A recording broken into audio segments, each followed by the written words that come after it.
primeiro parabenizar a organização, o Renato Siminelli, Virgínia, o Marcos Gomes também, que ajudou, a Gasbras, a todos os pesquisadores, né, brilhantes, né, que vêm desenvolvendo os trabalhos em Minas Gerais, em São Paulo, afinal, para todo o Brasil. A Catarina Lacerda também, pela organização. E comemorar hoje o nosso primeiro dia de liberdade, libertar quase ser a tarde, né? Afinal, não temos ministro de meio ambiente lá, estamos com um novo ministro de meio ambiente, seguindo Minas Gerais aí, né? Com o seu lema da sua bandeira e verificando se realmente a política ambiental continua ou se simplesmente mudamos os peões. Né? A gente está aqui hoje eu diria que é um cheio free jazz mineiro, né? Porque só sou eu e o Márcio, a gente vai ter tempo para debater, mas eu me sinto numa condição muito difícil. É como dançar com uma dama que se inclina, né, longe de você, ou subir uma escada que se inclina a seu favor, ou falar depois de tantas pessoas notáveis que falaram sobre um tema tão relevante e difícil não repetir, né, algumas questões aqui que a gente vai abordar. Eu organizei a minha fala em 3 tempos. Talvez o primeiro seja um pouco repetitivo, eu vou passar bem rápido por ele, que é a questão do pré-planejamento, a questão de fraturamento hidráulico e exploração de gás e pisto.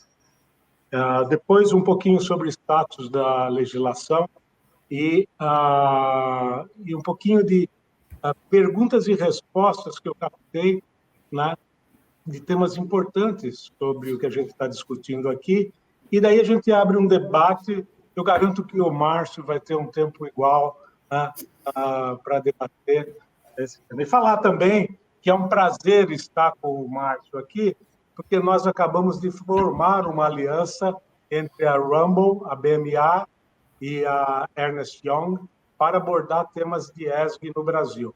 Uma coisa inédita, pioneira, com 3 grandes empresas que abordarão os 3 temas com muita propriedade. Né? Então, fazer uma apresentação breve aqui do Márcio. O Márcio ele é sócio da área ambiental do escritório BMA, com sede no Rio de Janeiro, com uma atuação muito destacada na regulação do aproveitamento econômico de recursos naturais, na condução de assuntos envolvendo sustentabilidade. Ele possui uma vasta experiência em diversos segmentos econômicos, ao longo de anos de advocacia empresarial contenciosa e consultiva, tendo advogado também em projetos de energia, petróleo e gás, infraestrutura, transporte, mineração, siderurgia, indústria, telecomunicações, saneamento, gestão de recursos hídricos, agronegócio, silvicultura, construção civil, imobiliário, serviços ambientais, gestão florestal, mudanças climáticas e economia verde. Nem o Fux tem tanta competência quanto ele nessas áreas. Além disso, ele passou pela Vale, onde participou do programa internacional em parceria com o escritório Reed Smith. O Márcio tem participado de discussão e elaboração de diversas normas, representando setores econômicos específicos, e foi docente de Direito Ambiental e de Tutela Processual do Ambiente, além de participar de eventos como palestrante e de publicar artigos em revistas especializadas, livros e jornais. Então, bem-vindo, Márcio. Um prazer estar com você aqui. Obrigado. Então, aqui eu vou falar rapidamente, vou passar essa apresentação. Foi uma apresentação que a Melinda Truskovics, que é a maior especialista de cheio gás da Rumble, preparou, e falar um pouquinho sobre a introdução, porque é importante o planejamento, né, para projeto, a parte de planejamento e gestão hídrica, né, do gás, como que a gente ataca também a questão do NIBA, né, que é o Net Environmental Benefit Analysis, e a questão de descomissionamento. Eu acho que essa questão do marco regulatório e adaptação do marco regulatório, eu já tive a oportunidade de discutir aqui, tanto no âmbito legal, quanto com empreendedores, como Pedro Moreira Salles, dono da Parnaíba, que conseguiu, né, realmente, nos leilões, obter a concessão de bacias, né, para exploração de gás de xisto, mas, infelizmente, o marco regulatório não avançou para que possa ser explorado de forma adequada.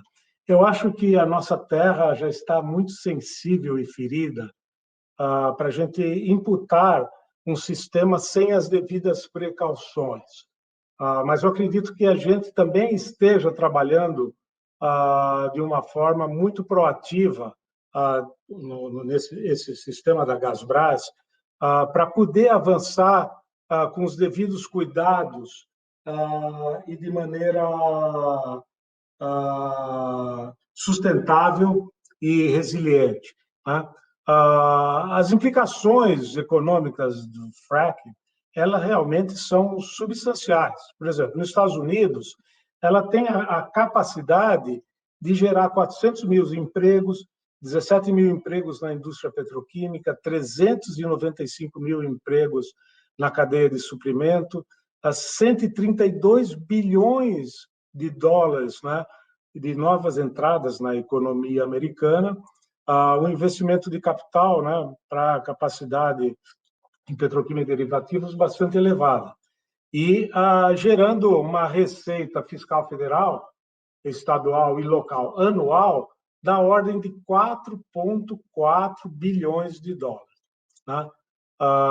Isso também aumentando em 25% o fornecimento de etano. Então, quando a gente olha esse setor e as características desse setor, são substanciais, sim, né? Para a economia, para o sistema de energia, para toda a cadeia de suprimentos. Mas tudo como hoje a gente deve fazer, principalmente em tempos de adaptação climática, nós temos que olhar o ciclo de desenvolvimento da cadeia de valor de serviços. E em cada etapa, quais podem ser os potenciais impactos e como podem ser desenvolvidos. Então, o que se pergunta é, mas o fracking é uma atividade não regulamentada?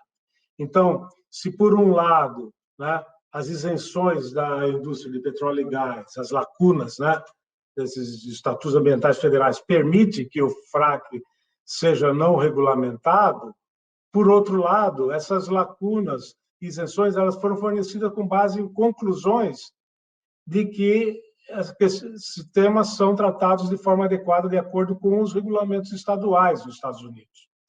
Então, os estados já regulamentavam as atividades de petróleo e gás muito antes de tais atividades serem consideradas pelos estatutos federais. As regulamentações federais, elas têm como considerado um tamanho único, que são inadequadas, às vezes, dada a diversidade dos aspectos geológicos, ambientais, nos diversos estados americanos. E, ao contrário das instalações industriais, as instalações do setor tendem a ser pequenas e dispersas, minimizando os impactos localmente. Então, não há, segundo a visão americana, uma necessidade de duplicação regulatória entre estados e federação. Então, a natureza e extensão desse nível atual de atividade e a sofisticação da tecnologia não foi previstas pela lei e regulamentos anteriores a 2008.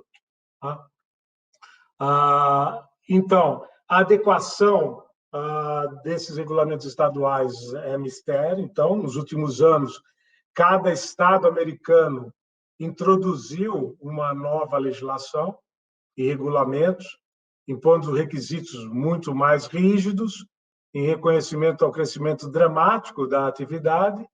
E, de acordo com a diretriz do Congresso, a Agência de Proteção Ambiental americana, ela realizou um estudo abrangente dos impactos do fraturamento hidráulico. Eu vou apresentar esse relatório no final para vocês acompanharem, mas ele é encontrado facilmente na internet, e alguns dos principais resultados preconizados por esse relatório.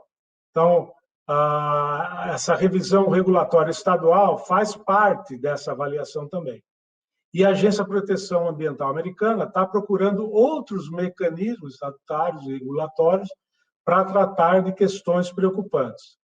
E, no entanto, alguns estados já impuseram proibições ou moratórias sobre fraturamento hidráulico localmente, como o estado de Nova York, de Vermont e de Nova Jersey.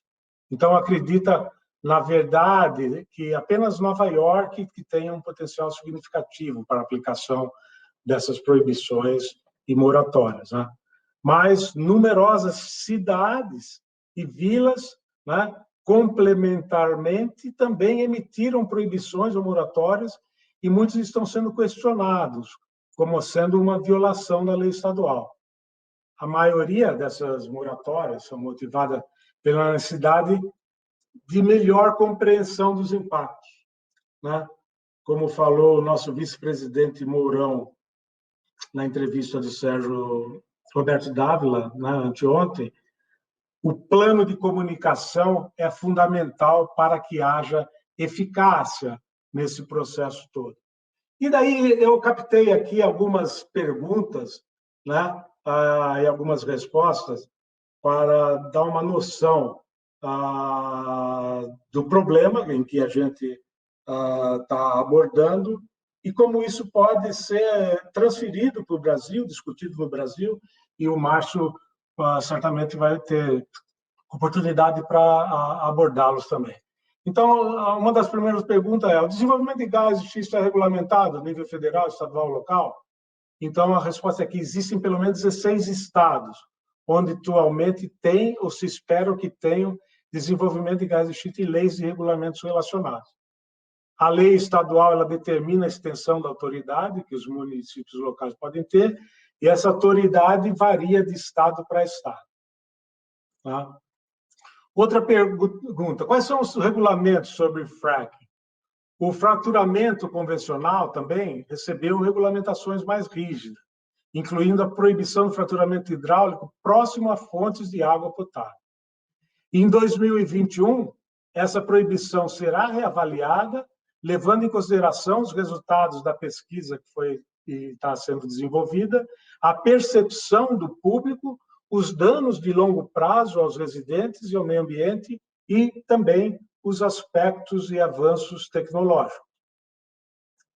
Daí, complementarmente, existem regulamentações federais sobre o fracking, e as principais leis ambientais federais que regulam resíduos perigosos, a poluição do ar, a poluição da água, elas têm lacunas significativas e isenções para fracking e outras operações de petróleo e gás.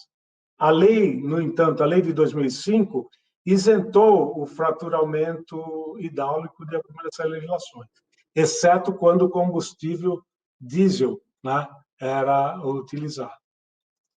E qual que é a agência que regula o fracking, né? Então, existem regulamentos estaduais, a divisão de petróleo, gás, recursos geotérmicos, por exemplo, da Califórnia, dentro do Departamento de Conservação da Califórnia, é que é responsável por regulamentar o fraturamento hidráulico na Califórnia, e essa comissão se aplica aos regulamentos, principalmente sobre o monitoramento e relatórios do uso da água. Então, a gente já começa a ver que o grande impacto da questão do fraturamento hidráulico é em relação aos recursos hídricos. O uso do solo também será uma certa extensão, mas, assim como nós estamos entrando no processo de descomissionamento de plataformas, que foi abordado, né, pela ANP, né, definindo uma norma para o processo de descomissionamento, a gestão dos resíduos, né, inclusive a questão de radioatividade, a norma, entre outros regulamentos, que são fundamentais no processo de descomissionamento, assim como na questão nos Estados Unidos, no âmbito do fraturamento hidráulico. E pergunta por que o gás de xisto é ruim? Então, os pesquisadores americanos descobriram que os poços de gás de xisto, eles vazam quantidades substanciais de metano, um gás potente de efeito estufa. Isso torna seu impacto climático pior do que o gás convencional, segundo os pesquisadores americanos, e provavelmente pior do que o carvão, que também já é um grande vilão da questão climática nos Estados Unidos. Mas, por outro lado, quais são essas vantagens do gás de xisto?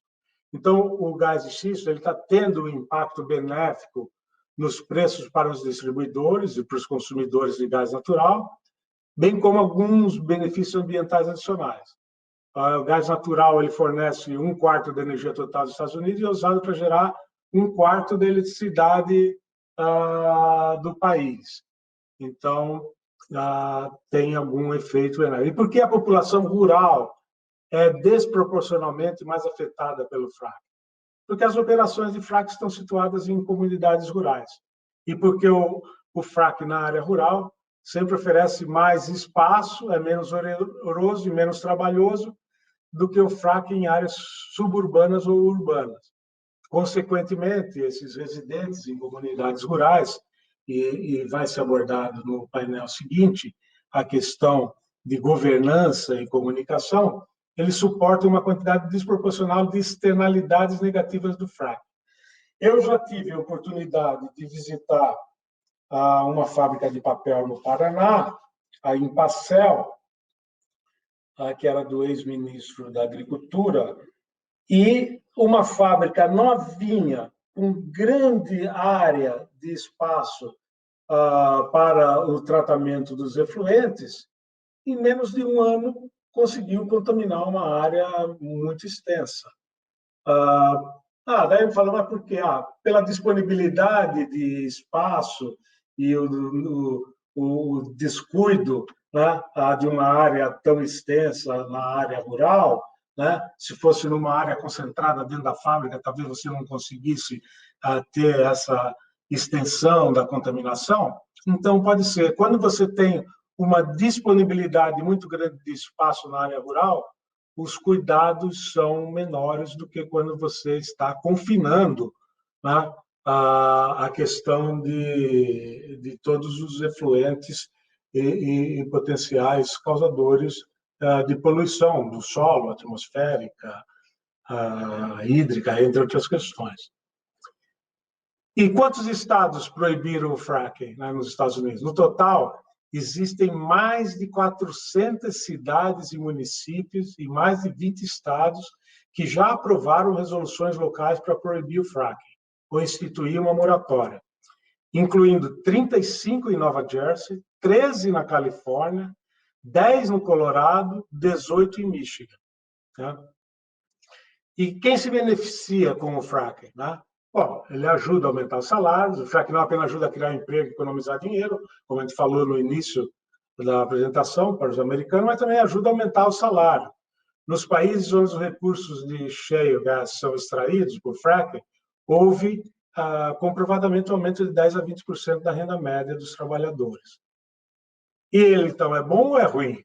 Bom, somente nos Estados Unidos, cerca de 13 milhões de toneladas de metano são liberadas anualmente apenas de poços de gás natural. Poços de fraturamento hidráulico são fonte de uma série de outros poluentes do ar que são menos comuns do que o metano, mas possivelmente mais prejudiciais às populações locais. Por que o fracking é ruim? Porque o fraturamento hidráulico é perigoso para o meio ambiente e as pessoas. Infelizmente, vocês já viram nas apresentações anteriores, não seria necessário repetir aqui, infelizmente esse processo pode dar errado se os poços de petróleo ou gás não forem construídos de maneira robusta o suficiente, pode vazar, contaminar os lençóis freáticos e a água de refluxo pode contaminar riachos e outras fontes de água. Eu vi a apresentação anterior, né, do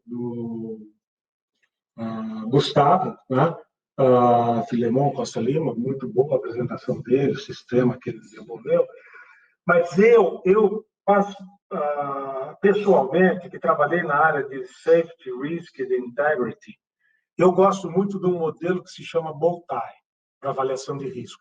Eu acredito que, em termos de comunicação de risco para os gestores de risco socioambiental, é a melhor ferramenta que existe. Porque você trabalha, né, no evento indesejável com todas as ameaças e consequências de todas as barreiras possíveis de controlar um evento indesejável ou de controlar a propagação de um evento indesejável para o meio ambiente e para a sociedade. Então, eu sempre sugiro, né, na questão de gestão de risco, de dar uma olhada no Bowtie e verificar como que essa ferramenta pode ser utilizada, não só para entender melhor a questão da integridade de ativos, porque a sustentabilidade ela é fundamentalmente uma ciência não basada na parte software, mas na parte hardware dela, tá? No projeto da engenharia. E somente a integridade dos ativos é que vão garantir os indicadores de sustentabilidade. Então, você olhar todas as barreiras colocadas para evitar um evento indesejável e verificar se essas barreiras estão íntegras o tempo todo e se elas são redundantes, ela é fundamental para esse processo. Tá? Também se pergunta se a lei do ar limpo, né, a Clean Air Act, né, no americano, se aplica ao fracking. E as emissões atmosféricas associadas ao fracking são estreitamente regulamentadas pela Agência Ambiental Americana, tá? Sob a autoridade concedida pela lei do ar limpo. Recentemente, a EPA adotou um terceiro conjunto de regulamentos, né, para a indústria de petróleo e gás, que inclui requisitos para controle de emissões e operações de fracking. Então, temos que ter atento a isso também. Tá? Bom, se pergunta se gás de xisto é o mesmo que fracking, né? E o gás de xisto é o gás natural armazenado no subsolo, em rochas sedimentares, de granulação fina. Ele pode ser extraído usando o processo conhecido como fraturamento hidráulico, ou fracking, que envolve a perfuração de longos poços horizontais, em rocha de xisto, mais de 1 quilômetro da superfície. Alguns falam que o fracking é um pesadelo. A gente já teve casos, Campo de Frade, não sei se vocês lembram, né? Uma operação de uma indústria de energia no Brasil que criou, através de processos de geofísica, né, fraturamentos e exudação de gás na superfície, na plataforma continental, criando um impacto ambiental de proporções significantes. Então, não é uma questão só terrestre do fracking, de gás de xisto, entre outras questões. Em questões de geologia, tudo isso que já foi abordado, os xistos foram depositados em mares antigos, em deltas de rios, em lagos, lagoas, são do tipo de rocha sedimentar mais abundante, são encontrados tanto na superfície da terra quanto no subsolo. O gás de xisto é o gás natural encontrado em depósitos de xisto, onde fica preso em poros microscópicos ou submicroscópicos. Né? E essa força de coesão, você precisa muitas vezes de surfactantes aniônicos para desprendê-los e torná-los disponíveis para a sua extração. Né? E ele é uma questão estadual ou federal? Na Califórnia, por exemplo, são mais de 100 espécies ameaçadas de extinção, incluindo uma raposa que é chamada San Joaquin Kit e o condor californiano, que vive nesses locais onde o fraturamento hidráulico deve se expandir. Então, a preocupação com a biodiversidade é importante. As leis estaduais e federais podem não estar protegendo adequadamente as pessoas, a vida selvagem, contra esse processo. É um problema nacional, seguindo a questão de quem deve regular o faturamento hidráulico, o governo federal, por meio de um conjunto de padrões básicos, os estados, né, não estão totalmente preparados ainda, mesmo nos Estados Unidos, para regular esses riscos. E os problemas, inevitavelmente, cruzam essas fronteiras de estados, então tornando-se uma questão nacional. A gente viu o mapa da disponibilidade desses recursos e eles não se restringem a uma fronteira estadual. Tá? E por que a gente deve regular? Porque a gente precisa de uma regulamentação federal substantiva, porque afeta os recursos da nação e não apenas estados individuais. Ele tem o potencial de ajudar os Estados Unidos a alcançar a independência energética? Sim. A impulsionar a economia? Sim. A reduzir poluição por gás de efeito estufa? Talvez, mas tem que ser estudado e analisado de forma sistêmica, e eu acho que o trabalho que vem se desenvolvendo na Gasbras é um trabalho relevante para o país para essa questão. Daí vocês adivinhem, qual é o país que tem o maior depósito de gás de xisto? Sem dúvida, é a China, que possui a maior reserva de gás de xisto do mundo.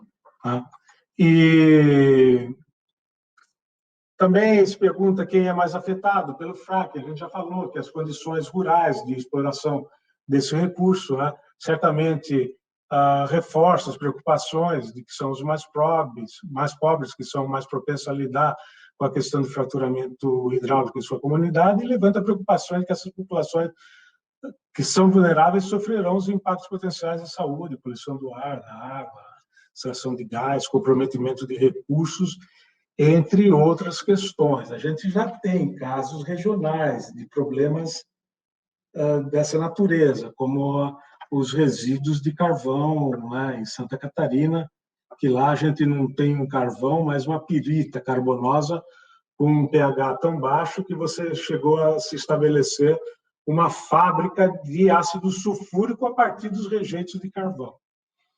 Então, é uma preocupação realmente que a gente deve levar em conta para esse problema. Alguns produtos já foram falados aqui, que são utilizados, Os ingredientes incluem metanol, etileno glicol, álcool propagílico, entre outros produtos químicos que são considerados perigosos à saúde humana. A gente falou anteriormente se algum estado baniu temporariamente o fracking. E os estados de Nova York e Maryland proíbem o fracking, na Austrália, o estado de Vitória também proibiu. Então, na revisão do marco regulatório legal, vale a pena uma consulta a esses locais para ver quais são os argumentos e como eles lidaram com essa questão. Então, como ele pode ser prejudicial e de alto risco, e acidentes que podem estar relacionados ao fluido de fraturamento hidráulico ou ao acúmulo de gás metano.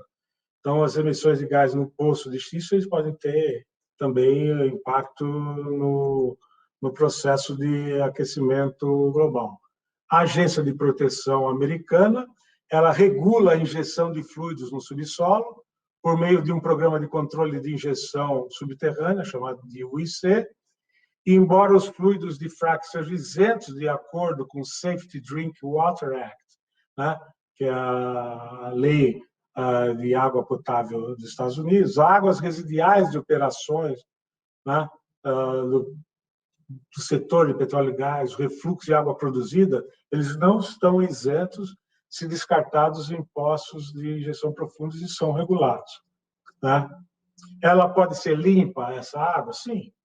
Eu aprendi com os cervejeiros, quando eu fiz a auditoria das 25 fábricas da Antártica, e que a melhor cerveja não é aquela. Fala, não, onde tem a melhor água, você vai perto de Agudos, perto de Ribeirão Preto, lá você vai beber a melhor cerveja. Não, creiam, a água ela é sintética, ela pode ser produzida a melhor água de forma sintética.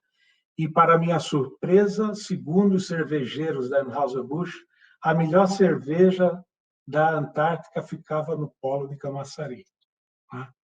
Então, para mim foi uma grande surpresa da auditoria, mas a água, ela tecnicamente, tecnologicamente, ela pode ser limpa, reutilizada e descartada novamente no meio ambiente ou reinjetada, mas como o fraturamento hidráulico ele contém toxinas perigosas, geralmente não podem ser limpas, reutilizadas para alguns outros fins.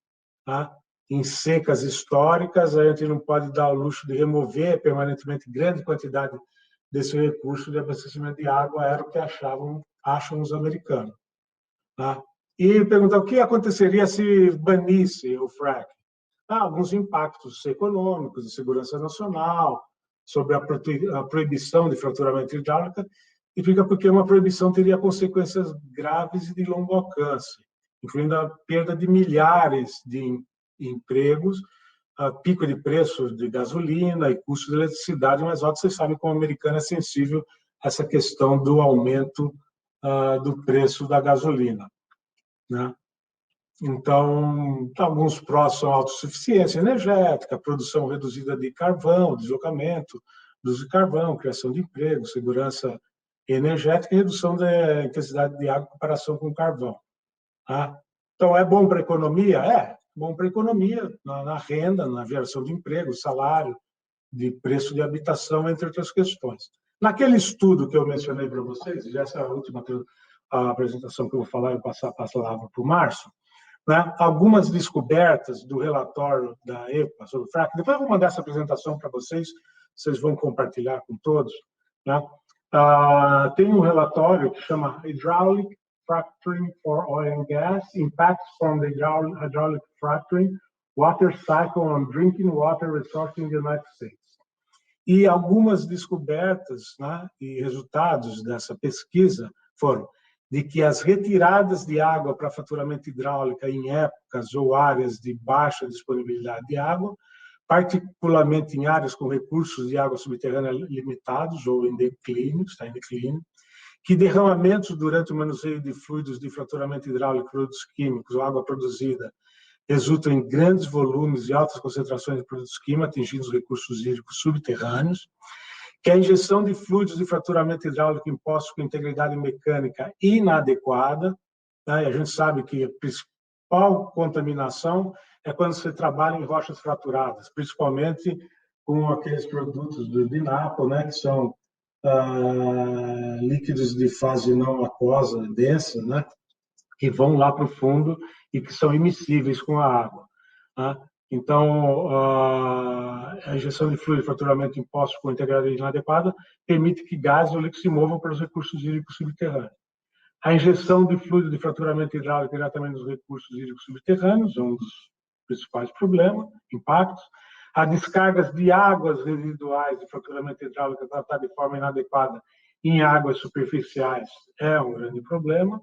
E a gente vê repetir aí a história toda de exploração de petróleo e gás, principalmente na selva amazônica, né, onde é remoto, é difícil, né, e a ausência de regulamentos causaram grandes poluições na Amazônia, né, equatorial, né, do Peru, no Equador, né, em outras áreas eu já participei de litígios e arbitragens, né, para tratar desse tema, e muito relacionado também com integridade de ativos. E, por fim, o descarte e o armazenamento de águas residuais de fraturamento em poços sem revestimento, que resultaram em contaminação dos recursos hídricos subterrâneos. Então, eu peço desculpa de não poder ter apresentado isso para vocês, né, aqui visualmente, mas essa apresentação vai estar disponibilizada para todos. E gostaria agora que o Márcio, né, aí nos 20 minutos restantes, abordasse como ele enxerga essa comparação, essas questões que muitas vezes são frenéticas mesmo, né, e panicosas, né, nos outros países, e como que a gente pode tratar de forma cautelosa, cuidadosa, sistêmica, gradual, né, para a gente chegar a uma exploração sustentável desses recursos importantes que o país tem.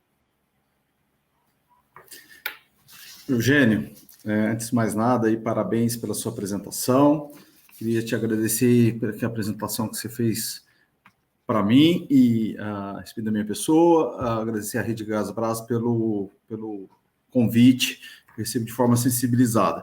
Enfim, indo direto ao ponto, Eugênio, acho que você trouxe um panorama muito interessante da perspectiva americana, da regulação americana, e eu vejo pontos de similaridade e e pontos diferentes, né, de abordagem, né? O americano tem uma característica de ser mais pragmático em termos tanto de regulamentação como na forma de execução, né? Se a gente pegar a história do fracking, ou fraturamento hidráulico, como atividade nos Estados Unidos, ela remonta aí de décadas e ela vem sendo exercida e, ao mesmo tempo,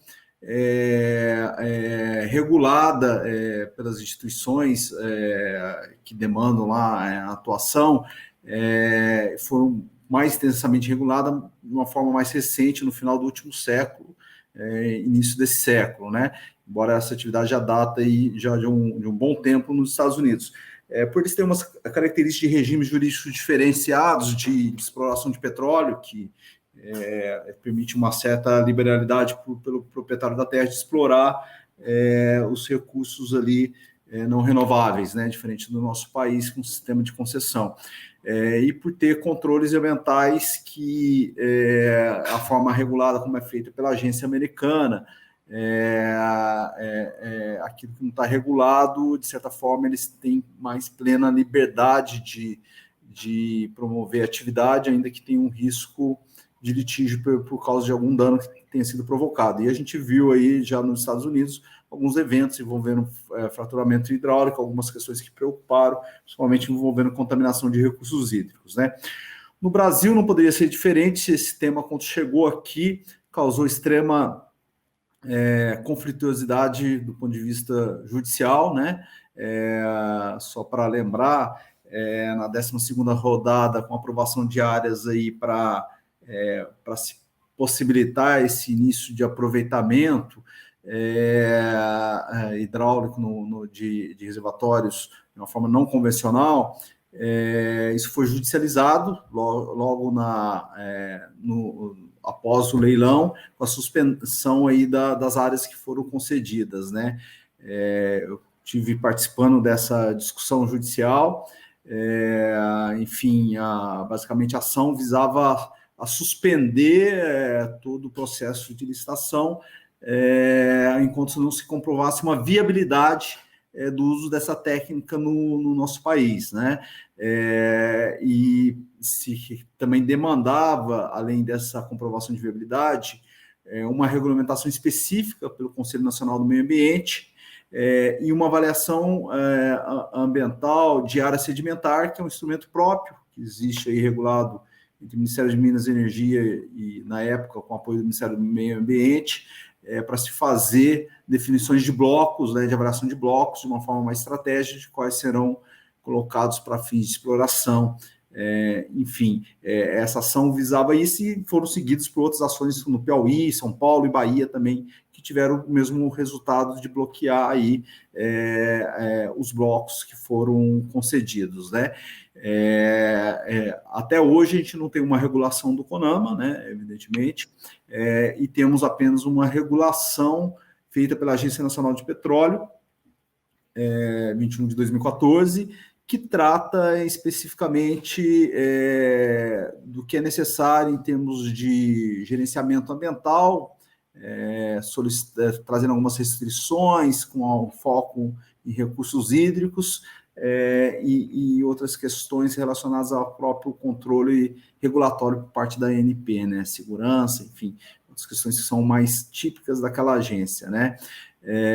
Essa foi uma tentativa de preencher uma lacuna regulatória no nosso país sobre isso, mas, a meu ver, talvez não tenha exaurado o tema de uma forma suficiente, né? Enfim, olhando esse cenário que foi colocado a partir de 2014, fica claro para mim algumas coisas que são similares e diferentes em relação à regulação americana, né? Vamos pegar aí pela diferença que no nosso país, quando algo não é regulado, diferente dos Estados Unidos, que lá se tem mais liberdade para você atuar, aqui geralmente é ponto de extrema insegurança jurídica. Quando é regulado, a gente já tem uma conflituosidade. Quando não é regulado, você tem um espaço imenso onde o nosso judiciário é extremamente, vamos dizer, casuístico, né, nas decisões, e acaba adotando teses que são colocadas ali. Lógico, a gente tem que compreender a situação de um juiz quando recebe uma ação de um órgão de peso, como o Ministério Público, e aponta vários problemas ambientais com uma nova técnica que está sendo introduzida no país, e aí acende a luzinha do risco, e do risco a pessoa se vê na obrigação de determinar alguma ordem que vá proteger a população contra esse risco, né? Então, é esse cenário que surge. E, na época, eu participava com o setor de óleo e gás, de discussões acerca da não ou a regulação, sim, dessa técnica, e esse ponto sempre esteve na mesa, né? Isso acabou resultando, participei um pouquinho dessa regulação da ANP, mas vamos olhar um pouquinho do lado dos órgãos ambientais, né? Em termos de controle, que é a premissa colocada nas ações judiciais pelo Ministério Público que envolve essa técnica no Brasil.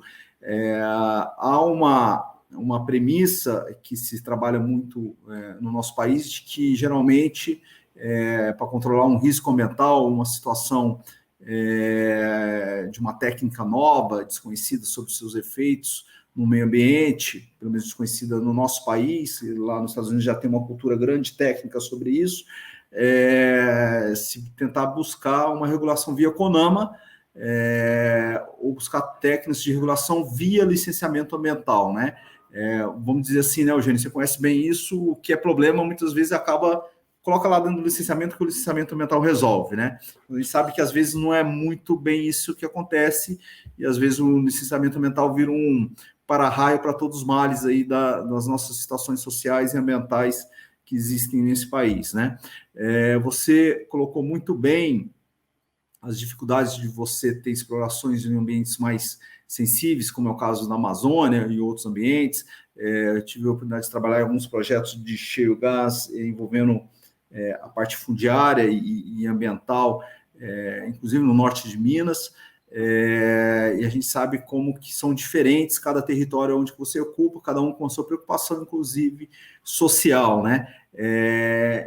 Enfim, só para dar esse panorama, eu acho que num país diverso como o nosso, às vezes é muito difícil você também tentar estabelecer regulações universais ou para um órgão federal que possa tratar endereçar todos os interesses de uma forma homogênea dentro dessas diversidades, né?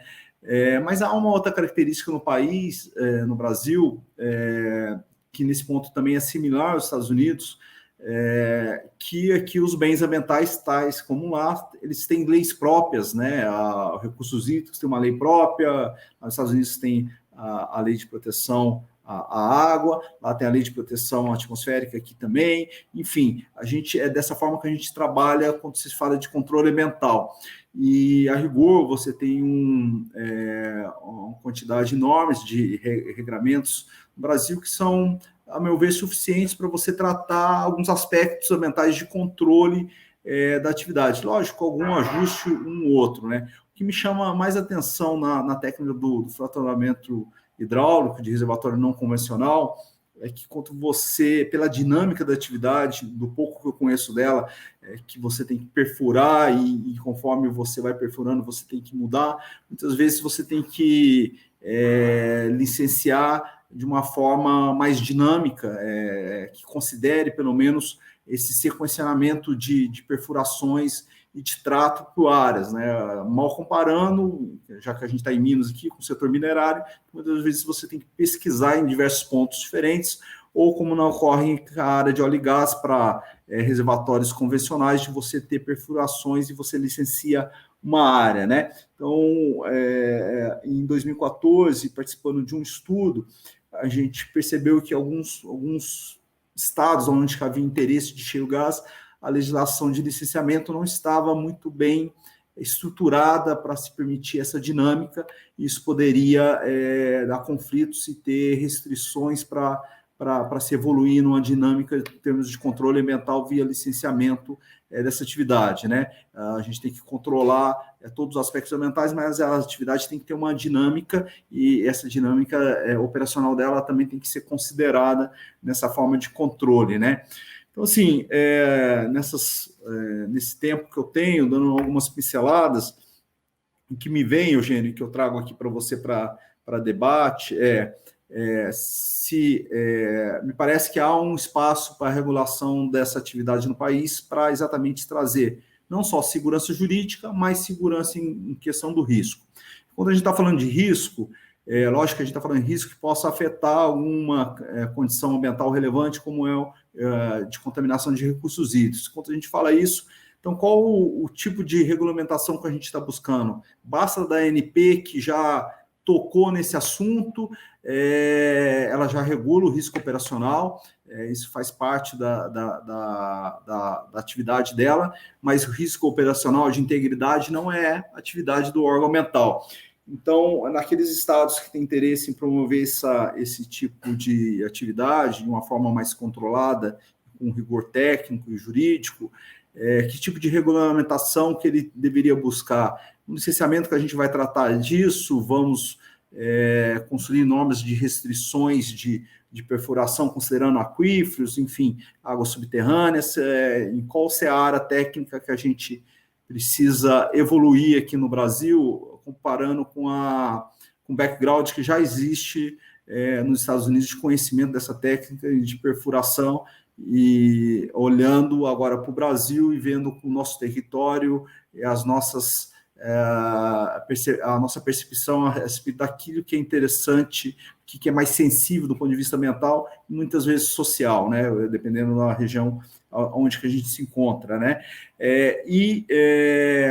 Trazendo um ponto que está em discussão, que esteve em discussão na ação judicial, a gente vê muitas vezes, quando há um risco novo, uma técnica nova, se utilizar de ferramentas pouco usuais ainda no país, mas que são usadas de forma similaridade lá fora, avaliação ambiental estratégica, avaliação ambiental integrada, ou avaliação ambiental de áreas sedimentares, como é o caso aqui na área do setor de petróleo, né? Que se demanda uma análise mais integrada, mas aí a gente está falando de uma técnica. Será que isso funcionaria? Será que esse pleito judicial do Ministério Público faz lógica e tem sentido? Ou valeria a pena a gente regular isso também só para fracking no Brasil? Isso me parece que não faz muito sentido, mas queria te ouvir também você sobre isso. Enfim, vou encerrando por aqui, porque o tempo é curto, são minhas contribuições aí para o debate. Te agradeço. Não, muito obrigado, Márcio. Bom, eu, como a maioria das pessoas que estão aqui, acreditam na ciência, e a ciência bem aplicada. Tá? Eu acho que Minas Gerais deu um passo muito grande pós-desastre nas questões socioambientais, aprendendo a governança na sua essência. Que a governança não é simplesmente aquela governança corporativa, é sim o compartilhamento do poder. E o Marcos vai falar um pouquinho mais à frente sobre isso. Então, eu acho que, trabalhando com a base científica, com o bom senso e praticando a governança, nós vamos dar passos muito sólidos, né, e grandes, né, para o avanço de equacionamento e soluções dos temas mais variados que sejam. Né? E eu acho que também o Brasil não precisa essa corrida frenética de exploração do gás do xisto. A gente pode ter calma. Agora, a questão eólica deu um salto enorme, né, no seu desenvolvimento, desenvolvendo cadeia de produção. Vamos partir para o pré-sal eólico, que é o wind offshore, em breve, com uma quantidade de projetos de grande dimensão.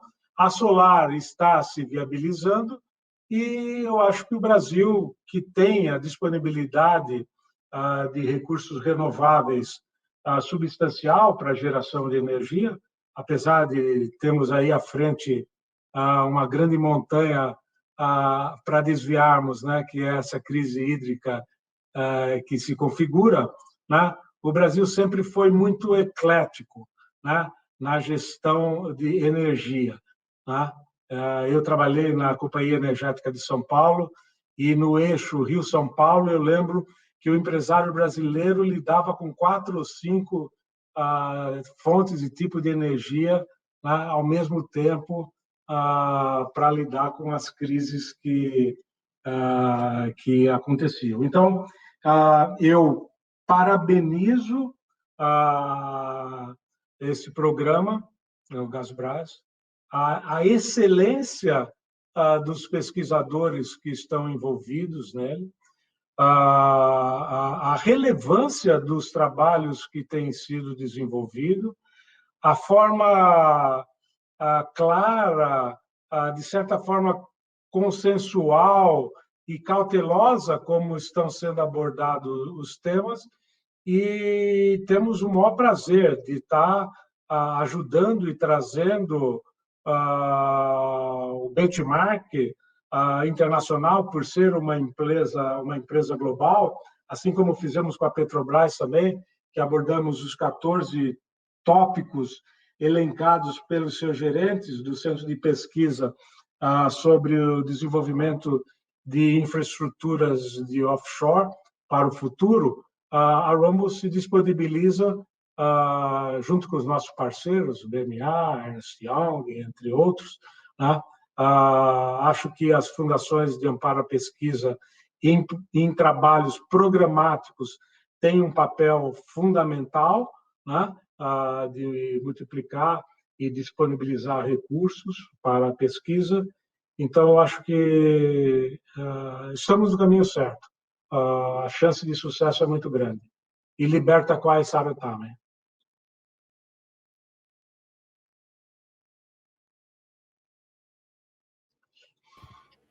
Eu acho que é isso. A gente deu nosso horário, são 16 horas. Temos um novo painel acontecendo em seguida. Catarina, eu acho que o nosso painel me dou por satisfeitos dos debates e podemos avançar. Agradeço, Eugênio, aí, pela possibilidade de participar com você nesse debate. Obrigado, Catarina.